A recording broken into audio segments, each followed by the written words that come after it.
আজকে যার মা নাই বাবা নাই বড় এতিম, ওর কাছে জিজ্ঞাসা করো মা বাবা কত বড় সম্পদ। ঈদের নামাজ পড়িয়া যুবক ছেলেটা কবরের কিনারায় হাউমাউ করে কান্না করে। ও যুবক, ঈদের দিন সবাই আনন্দ করে, তুমি কবরের কিনারায় কান্না কেন করো?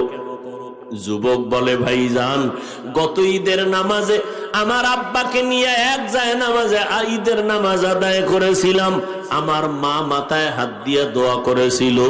আজকে ঈদের নামাজে যখন রওনা হয়ে গেলাম, হঠাৎ নজর করে দেখি মায়ের বিছানাটা খালি, বাবার বিছানা খালি। আজ আমার মাথায় কে হাত বুলাইয়া দোয়া করবে?